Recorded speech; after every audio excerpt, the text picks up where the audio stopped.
Hey, how's it going? I'm just a random guitar player on the internet, but I kind of wanted to help with some ideas about the G chord.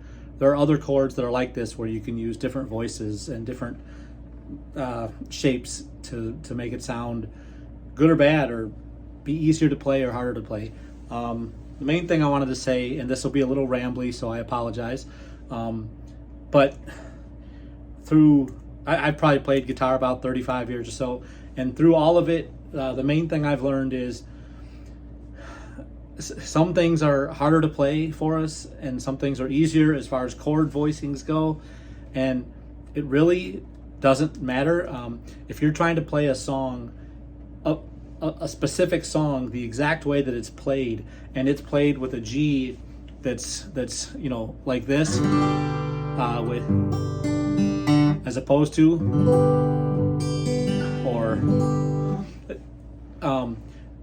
if you're playing a song that has very specific notes, there might be one way to play that G chord that's easier than the other to do those exact notes.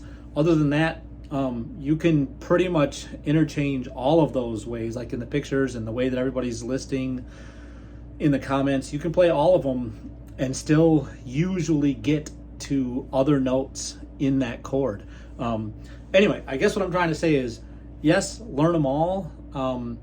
There's one G, the one that's like this, which is probably the easiest overall. I say that only because you can connect, like you can do the G, the C add 9, the E minor 7, and like a D sus. You just take that off. But the point is, you can leave these fingers for a lot of different chords.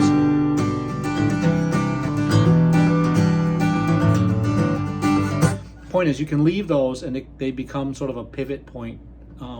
So in the beginning, when you're trying to learn some of these chords, it can really help to do that. But that's not to say you shouldn't learn this form of G. There are reasons for this G, like you've mentioned, and others. You can get to the G7. You can get to a G sus. There are other reasons, like switching to a C. Somebody mentioned the Stones thing, I think. It's really easy to just add those. Changing to a C, a natural C, is very easy. Sure, literally, there's great reasons for that, and for me, it's a little uncomfortable to play that when I'm trying to learn songs fast or whatever. But if a specific song has a note that's necessary in it, I'll sometimes switch to that just for that song. But usually I go with this, and I'm actually, this is not important at this point, but I'm taking off the B note here, and I'm muting that A string. Just, I guess people are calling it like the AC/DC chord and stuff.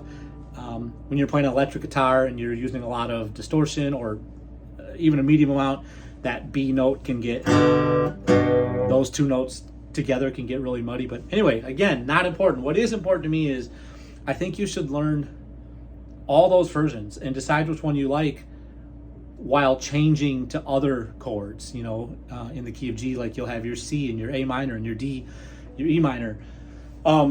See if any of them help you get to those chords smoother, and if they do, use them for the most part, unless you're literally trying to make a recording that sounds exactly the way somebody else played it and they used a different form of the G than you did. That being said, I just kind of want to show you, there's a lot of things that you can do in all the different versions of G, but like, here's some, okay? I'm just gonna do some random stuff. So you got your G major 7, there's like a G7, it's a G6, I guess, but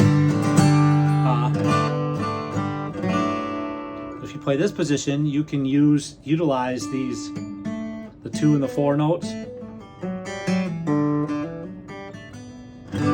That's really cool stuff to do, and there's a lot of theory behind what those are, but I'm not going to get into that. The point is, you can also still do, like, I'll play G sus this way,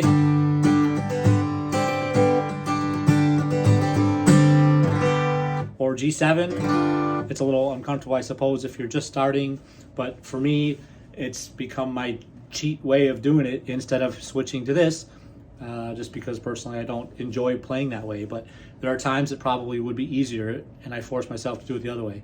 So just like a G sus or a G7.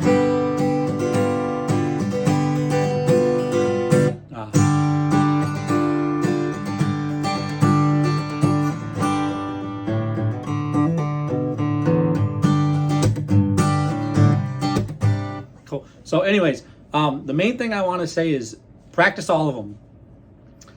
Pick one that maybe seems the easiest for you, but also take into account the other chords in that particular song that you're learning to see if there are tricks and things that you can do, like leaving these, like the G, the C, you know, the G again, the E minor 7, which is just E minor, or the C minor, but you're just adding these two notes.